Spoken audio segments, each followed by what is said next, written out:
ನಮಸ್ತೆ ವೀಕ್ಷಕರೇ, ಲಾ ಪಾಯಿಂಟ್ ಕಾರ್ಯಕ್ರಮಕ್ಕೆ ಸ್ವಾಗತ. ನೀವು ನೋಡ್ತಿದ್ದೀರಾ ನ್ಯಾಷನಲ್ ಟಿವಿ. ನಾನು ರೇಣುಕಾ ಹರೀಶ್. ವೀಕ್ಷಕರು, ಇವತ್ತಿನ ಸಂಚಿಕೆಯಲ್ಲಿ ಗಂಡನ ಮೇಲೆ ಕೇಸು ಹಾಕಿ ಗಂಡನ ಮನೆಯಲ್ಲಿ ವಾಸನೂ ಇರಬೇಕು ಅಂತ ಕೇಳೋ ಅಧಿಕಾರ ಹೆಂಡತಿಗೆ ಇರೋದಿಲ್ಲ. ಇದ್ರ ಬಗ್ಗೆ ಒಂದು ವಿವರಣೆಯನ್ನು ಕೊಡ್ತೀನಿ.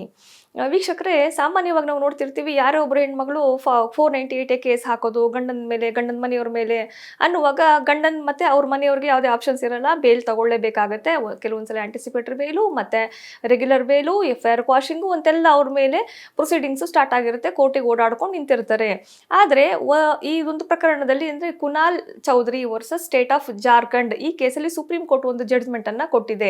ಏನು ಅಂತಂದ್ರೆ, ಈ ಪ್ರಕರಣದಲ್ಲಿ ಏನಾಗಿರುತ್ತೆ ಅಂದ್ರೆ, ಹೈಕೋರ್ಟ್ ಗಂಡನ್ಗೆ ಬೇಲ್ ಕೊಡುವಾಗ 498 ಕೇಸಲ್ಲಿ ಒಂದು ಕಂಡೀಷನ್ ಹಾಕಿರುತ್ತೆ, ಹೆಂಡತಿನ ಮನೆ ಒಳಗಡೆ ಅಲೋ ಮಾಡಬೇಕು, ಹಾಗಾದ್ರೆ ಮಾತ್ರ ನಿಮ್ಗೆ ಬೇಲು ಅಂತ ಹೇಳಿ ಇದು ಒಂದು ಆದೇಶವನ್ನ ಜಾರ್ಖಂಡ್ ಹೈಕೋರ್ಟ್ ಮಾಡಿರುತ್ತೆ.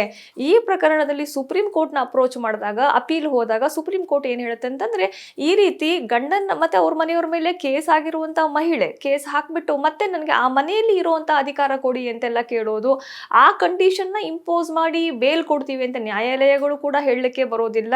ಈ ರೀತಿ ಕಂಡೀಷನ್ಸ್ ಹಾಕಿ ಹೆಂಡತಿನ ಕರ್ಕೋಬೇಕು, ಹಾಗಾದ್ರೆ ಮಾತ್ರ ಬೇಲು ಅಂತ ಅವ್ರ ಮೇಲೆ ಕಂಪಲ್ಷನ್ ಮಾಡೋದೇ ತಪ್ಪು ಅಂತ ಹೇಳಿ ಇದೊಂದು ಪ್ರಕರಣದಲ್ಲಿ ಹೇಳಿದೆ.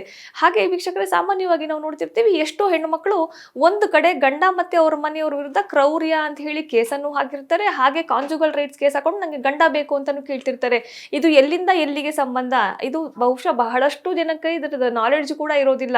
ಒಂದು ಕಡೆ ಗಂಡ ಬೇಕು ಅಂತ ಕಾಂಜುಗಲ್ ರೈಟ್ಸ್ ಕೇಸನ್ನ ನಡೆಸ್ತಾ ಇರ್ತಾರೆ, ಇನ್ನೊಂದು ಕಡೆ ಗಂಡನ ಮೇಲೆ ಕ್ರುಯಾಲಿಟಿ ಕೇಸನ್ನ ಹಾಕಿರ್ತಾರೆ.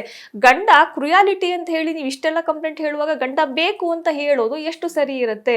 ಅದರಿಂದನೇ ಮೊದಲಿಗೆನೆ ಕಂಪ್ಲೇಂಟ್ ಮಾಡೋಕ್ ಮುಂಚೆನೆ ಯೋಚನೆ ಮಾಡಬೇಕಾಗತ್ತೆ. ಏಕೆಂದ್ರೆ ಒಂದ್ಸಲಿ ಕಂಪ್ಲೇಂಟ್ ಮಾಡಿದ್ಮೇಲೆ, ನಾ ಹಿಂದಿನ ಸಂಚಿಕೆಗಳಲ್ಲಿ ಹೇಳಿದೆ, FIR ಮಾಡೋದಷ್ಟೇ ಆ ಹೆಣ್ಣುಮಗಳ ಕೈಯಲ್ಲಿ ಇರುತ್ತೆ, ಅದನ್ನ ವಿತ್ಡ್ರಾ ಮಾಡೋದು ಆಕೆ ಕೈಯಲ್ಲಿ ಇರೋದಿಲ್ಲ.